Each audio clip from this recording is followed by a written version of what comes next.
तो महाराष्ट्र विधानसभा चुनाव में उद्धव ठाकरे का जैसा प्रदर्शन रहा, उससे साफ है कि उद्धव अपना घर के रहे हैं और ना ही घाट के, क्योंकि उद्धव के पास ना तो अब पिता की पार्टी बची है और ना ही जनता का साथ। इससे ज्यादा सीटें तो तब भी आ जाती जब कांग्रेस और शरद पवार के बिना ही उद्धव चुनाव लड़ते। और कहीं न कहीं जनता का गुस्सा इसी बात का है कि उद्धव ने कांग्रेस से हाथ मिलाकर बाला साहब ठाकरे के विचारों को तिलांजलि दी है। खैर, अब खबर आ रही है कि करारी हार के बाद उद्धव ठाकरे बहुत बड़े सदमे में हैं और अपने पूरे परिवार के समेत जल्द से जल्द देश छोड़कर विदेश में सेटल होने की तैयारी कर रहे हैं। खबर तो ये भी आ रही है कि उद्धव ठाकरे अपनी पार्टी शिवसेना उद्धव बाल ठाकरे यानी कि शिवसेना यूबीटी की कमान संजय राउत को सौंप कर जा रहे हैं। तो कहां से आई ये खबर, कितनी सच्चाई है इस खबर में, किसके बयान से मातोश्री में भूचाल मच गया, आपको सब कुछ बताते हैं। आप भी वीडियो को शेयर करें और अपनी राय कमेंट बॉक्स में जरूर दें।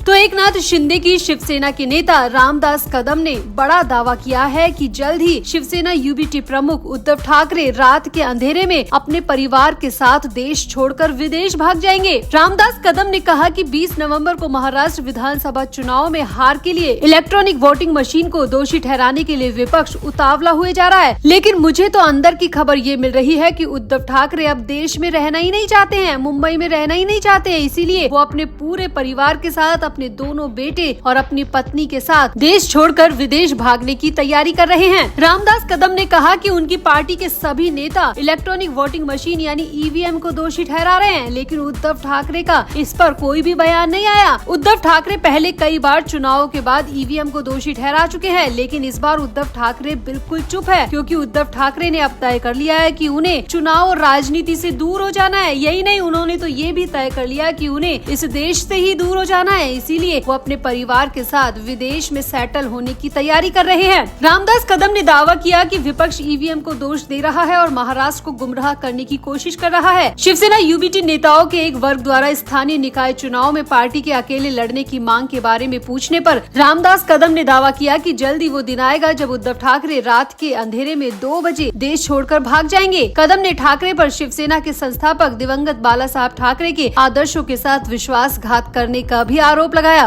और कहा कि अपने पिता के विचारों को रौंदकर जब चुनाव लड़ रहे हैं तो जनता ने उन्हें आईना दिखा दिया और जनता का ये दिखाया हुआ आईना उद्धव ठाकरे बर्दाश्त नहीं कर पा रहे हैं। उद्धव ठाकरे सदमे में आ चुके हैं, इसीलिए उन्होंने तय कर लिया है कि उनको अब इस देश में रहना ही नहीं है। अब रामदास कदम ने तो दावा कर दिया, लेकिन इस पर शिवसेना यूबीटी यानी उद्धव ठाकरे की नेता प्रियंका चतुर्वेदी का क्या बयान आया है वो भी सुन लीजिए। तो शिवसेना यूबीटी की नेता प्रियंका चतुर्वेदी ने कहा कि ये सिर्फ अफवाह है। ये अफवाह कहाँ से आ रही है? दिल्ली में प्रधानमंत्री के ऑफिस से आ रही है या फिर पूर्व मुख्यमंत्री एकनाथ शिंदे के ऑफिस से आ रही है? मुझे समझ नहीं आ रहा कि यह अफवाह कौन फैला रहा है। उद्धव ठाकरे कहीं नहीं जा रहे हैं, ना ही कहीं जाएंगे, इस बात को मैं 100% श्योर कहती हूँ। ये सिर्फ उन लोगों की चालबाजी है जिन्होंने ईवीएम में भी चालबाजी करके ईवीएम के जरिए साजिश करके सिर्फ अपनी जीत दर्ज की है। जनता का साथ उन्हें नहीं मिला। उन्हें भी पता है कि ईवीएम के बगैर वो जीत नहीं सकते थे, इसीलिए ईवीएम में गड़बड़ियां की गई और बीजेपी ने बड़ी जीत हासिल कर ली, जबकि हम सिर्फ ईमानदारी से लड़े और ईवीएम की गड़बड़ियों की वजह से हमें सीटें कम मिली और इसकी जांच चुनाव आयोग को करनी चाहिए। प्रियंका चतुर्वेदी ने साफ साफ कहा कि उद्धव ठाकरे के विदेश जाने की सिर्फ अफवाह फैलाई जा रही है, सिर्फ लोगों को गुमराह किया जा रहा है ताकि स्थानीय निकाय चुनाव में बीजेपी और एकनाथ शिंदे फिर से बड़ी जीत हासिल कर पाए, लेकिन ये सिर्फ अफवाह है। उद्धव ठाकरे और उनका परिवार कहीं पर भी नहीं जा रहा है। अब रामदास कदम ने जो कहा या फिर प्रियंका चतुर्वेदी ने जो कहा, इसमें कितनी सच्चाई है कोई नहीं जानता। उद्धव ठाकरे जाने वाले हैं या नहीं जाने वाले हैं, इस पर कोई भी ऑफिशियली स्टेटमेंट नहीं आया है, लेकिन रामदास कदम ने अगर ये बात कही है तो चिंगारी भी कहीं न कहीं से उठी ही होगी, कहीं न कहीं से उन्हें भी कुछ तो ऐसा पता चला होगा, इसीलिए वो इतना बड़ा दावा कर रहे हैं। तो आपको क्या लगता है, क्या वाकई में उद्धव ठाकरे देश छोड़कर चले जाएंगे? क्या वाकई में करारी हार के बाद उद्धव ठाकरे सदमे से उबरने के लिए अपने परिवार समेत विदेश में सेटल हो जाएंगे? आपकी क्या राय है? आप भी अपनी राय कमेंट बॉक्स में जरूर दें और वीडियो को भी शेयर करें।